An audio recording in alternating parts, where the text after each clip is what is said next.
I do want to bring to the stage Derrek, Pickett, and Danielle Price. They're going to talk about the project that they did at Enterprise for around field mobility, right? So now we're transitioning into this idea of taking data from that core enterprise system and moving it out to the field. So Derrek's been a lead IT project specialist at Enterprise Products since 2013, and he's led a variety of IT projects, including legal, environmental, and safety, and accounting projects. And really, this project fell into his lap because it was a replacement of a legacy mobile application that they were working on. And Derrek and team turned to Global Information Systems to help them implement this solution.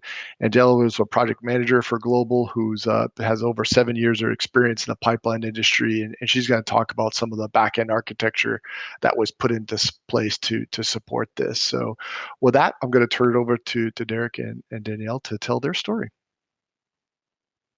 Well, thanks, Jeff. We're going to talk to you this afternoon about our Arcgis implementation.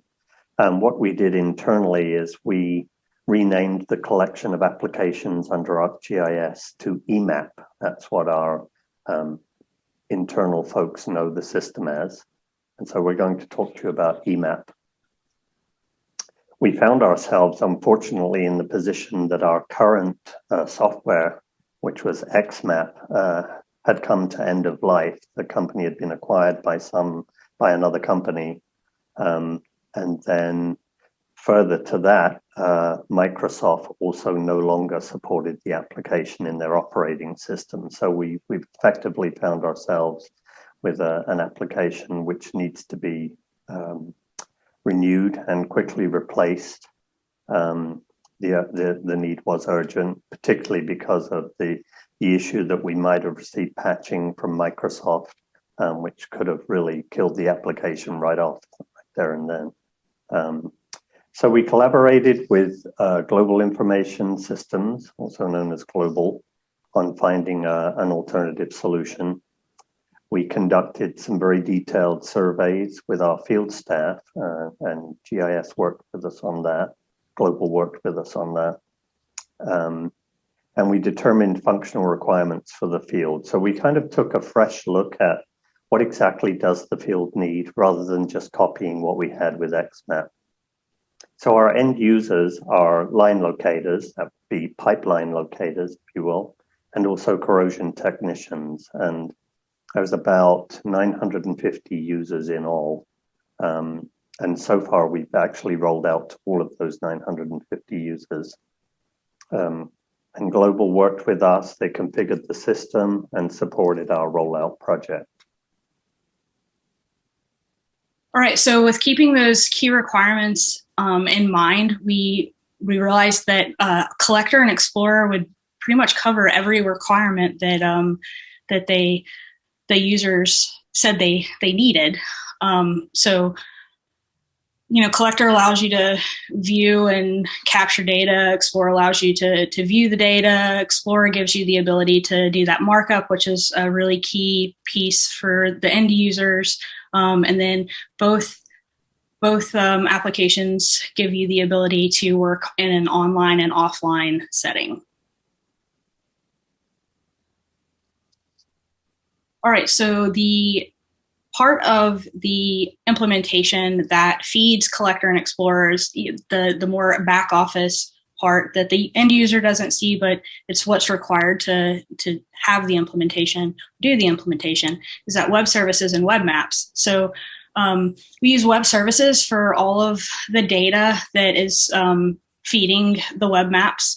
And then we created multiple web maps. Some of them are just for online use, and those cover the entire system. And then we also have a series of maps that are broken down into areas so that they can be used in an offline setting. And we did that so that a user isn't downloading so much data to their individual device and having to keep up with that. Another piece that we did was doing pre-planned areas to reduce the amount of time that the end user has to spend prepping their data, and allowing them to focus more on their job and what they're going out to do. So those pre-planned areas really help with that need. All right. Thanks, Danielle. So in terms of user feedback, we got lots of great feedback from our users.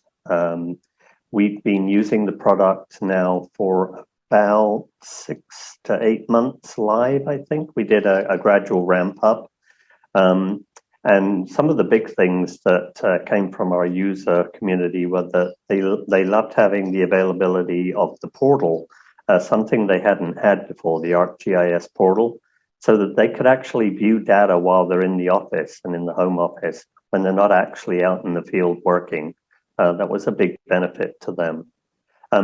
And Danielle just talked about the pre-planned areas. That was definitely a big one. That cut down a lot of work for these guys, being able to pre-plan those areas out ahead of time, cut out a lot of admin time. The next one is that they loved having up-to-date imagery. And when I say they loved having up-to-date imagery, I mean they loved it. The imagery that we had out there was at least 2 years old, so they were struggling with that.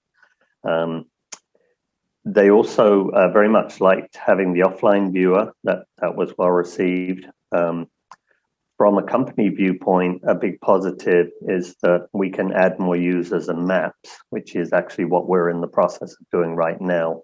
We have a number of different users across the company, so we'll be extending the product to them. Some other things, easy to find required asset data on the maps. We were able to add more data. The inclusion of test stations on the maps was a big one, and also the attributes for our corrosion department, who previously did not have. They had an old homegrown application. They weren't even using XMAP, so that was a big step forward for these guys. And also then finally the offline map viewing capabilities went down very well. So that's some of the feedback. Where we're going next, we actually have 2 pilots in process right now. Our land department have just ramped up their pilot. They started with around 6 or 7 users. They've now got around 20 to 25 people using the system. And the measurement department have just begun a pilot. We are planning at some point to move to field maps. We've seen previews of it.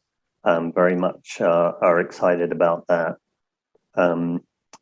And we're currently moving. We have many users still using laptops out in the field, believe it or not.